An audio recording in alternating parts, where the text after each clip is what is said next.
Srbija od Berlinskog kongresa do 1912. godine. Na Berlinskom kongresu 1878. godine Srbija i Crna Gora dobijaju nove teritorije, kao i državnu nezavisnost. U vrijeme kongresa na čelu Srbije bio je knez Milan Obrenović. Spoljnu politiku vezao je za Austro-Ugarsku.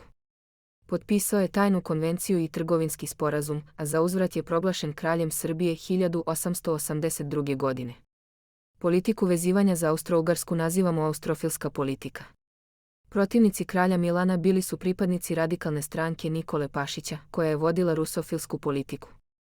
Kralj Milan je ugušio Timočku bunu godinu dana kasnije, koju su podigli srpski seljaci pomognuti radikalima Nikole Pašića. 1885. godine izbija rat Srbije i Bugarske, u kojem je Srbija bila poražena. Kralj je bio primoran da prihvati novi ustav. Vlast je prepustio sinu Aleksandru. Vladavina kralja Aleksandra Obrenovića trajala je od 1889. do 1903. godine. Vodio je nestabilnu spoljnu politiku. Čas se oslanjao na Rusiju, a čas na Austro-Ugarsku. Ni na unutrašnjem planu njegova vladavina nije bila mnogo stabilnija. Promijenio je 12 vlada i 3 ustava. Najviše mu je zamjeren brak sa dvorskom damom Dragom Mašin Lunjevica. Zbog njene burne prošlosti i zbog toga što je bila starija od kralja, smatralo se da nije prikladno da ona bude srpska kraljica. Grupa viših oficira odlučila se da zbaci kraljevski par. Krajem maja, u noći, upali su u kraljevske prostorije i pogubili su Aleksandra i Dragu. Ovaj događaj nazivamo Majski prevrat, a dogodio se 1903. godine. Na čelu oficira bio je Dragutin Dimitrijević, zvani Apis. On je vodio tajnu organizaciju Crna ruka minus ujedinjenje ili smrt, koja je, kao i radikali, bila za rusofilsku politiku. Na vlast su doveli kralja Petra I. Karađorđevića. Uslijedilo je vrijeme demokratizacije društva. Obnovljen je rad političkih stranaka i državnih organa. Kralj Petar se oslanjao na Pašićeve radikale. Petar je bio omiljen među narodom.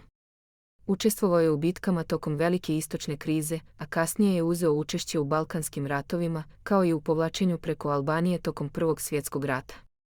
Godine 1908. Austro-Ugarska je pripojila ili anektirala Bosnu i Hercegovinu, te je izazvala veliku međunarodnu krizu. Srbija nije mogla da se miješa jer je izostala podrška Rusije.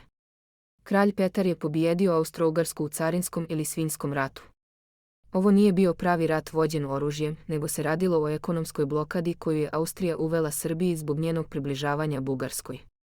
Bugarska je bila velika satelitska država Rusije na Balkanu, što Austro-Ugarskoj nije odgovaralo. Beč je zabranio trgovinu sa Srbijom, pa su Srbi morali da nađu druga tržišta. Srbija je pretežno izvozila poljoprivredne proizvode i stoku, zbog čega se ovo zove svinjski rat. 3 novovjekovna kralja Srbije bili su Milan Obrenović, Aleksandar Obrenović i kralj Petar I. Karađorđević. Dinastija Obrenovića vladala je Srbijom od 1815. kada je na vlast došao utemeljivač dinastije knez Miloš Obrenović, pa sve do Majskog prevrata 1903. i ubistva kraljevskog para Drage i Aleksandra. Izuzetak je bila vladavina ustavobranitelja i kneza Aleksandra Karađorđevića od 1842. do 1858. godine.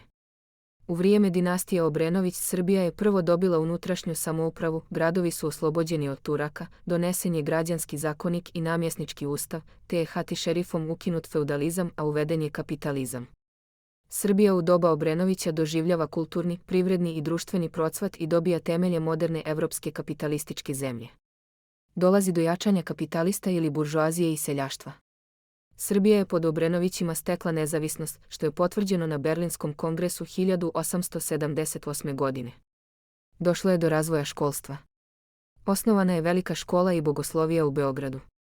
U Beogradu je otvoren prvi univerzitet. Formirana je Srpska kraljevska akademija, na čijem čelu je bio botaničar Josif Pančić, poznat po otkriću Pančićeve omorike. Djeca pretežno nisu išla u školu, pa je nepismenost bila na visokom stepenu. Roditelji su smatrali da je bolje da djeca ostanu na selu i da pomažu u kućanskim poslovima i u poljoprivredi. Djevojčice su vaspitavane kao buduće domaćice. Pomagale su u kućanskim poslovima i učene su kako da odgajaju djecu. Dječaci, koji su bili nešto snažniji, ostajali bi da rade na njivama. Živjelo se u porodičnim zadrugama, koje su okupljale braću i njihove porodice. Na čelu zadruge bio je otac ili najstariji brat. U okviru porodične zadruge postojala su jasna i stroga pravila. Poštovao se najstariji član porodice. Samo bogatiji sloj društva slao je djecu u škole. Do početka Prvog svjetskog rata u Srbiji se razvila medicina. Otvarane su prve bolničke ispostave, čime je smanjena smrtnost. Ljudi nisu voljeli da idu ljekaru. Bili su skloni da se liječe prirodnom medicinom, travama i preparatima. Prva žena ljekara u Srbiji bila je Draga Ljočić. Srbija počinje da se gradi. U Srbiji pod Obrenovićima i Karađorđevićima dolazi do razvoja industrije, gradnje željeznica i puteva. Državna himna postala je pjesma Bože pravde, koju je napisao tekstopisac Jovan Đorđević. Kompozitor je bio Davorin Jenko. Jedan od vodećih srpskih političara bio je radikal Nikola Pašić. Bio je dugogodišnji predsjednik vlade Kraljevine Srbije i Kraljevine Srba, Hrvata i Slovenaca. Poznat je po svojoj promišljenosti, lucidnim opaskama i idejama. Nikola Pašić je bio i jedan od vodećih intelektualaca tadašnje političke elite. Školovao se u Švajcarskoj, a jedno vrijeme proveo je u emigraciji nakon gušenja Timočke bune. Bio je veliki protivnik kralja Milana i njegove austrofilske politike. Zagovarao je dobre odnose sa Rusijom. Umro je 1926. godine u svojoj 80. godini života. Veliki uticaj na srpsku politiku imala je organizacija Crna ruka. Parola organizacije bila je ujedinjenje ili smrt, što je iskazalo njihove ciljeve oslobođenja i ujedinjenja svih Srba. Na čelu organizacija bio je Dragutin Dimitrijević, nazvan Apis po biku iz egipatske mitologije. Apis je bio oficir i obavještajac, te je jedan od najvažnijih organizatora Majskog prevrata. Sumnja se da je Crna ruka bila povezana sa drugom tajnom organizacijom Mladom Bosnom, te da su Crnorukci pomogli izvršavanje Sarajevskog atentata i da su tako izazvali početak Prvog svjetskog rata. Apis je rukovodio obavještajnom službom u Prvom svjetskom ratu. Pogubljen je tokom Solunskog procesa pod optužbom da je spremao atentat na prestolonasljednika Aleksandra Karađorđevića, Petrovog sina. Od važnijih ličnosti treba istaknuti vojvodu Radomira Putnika.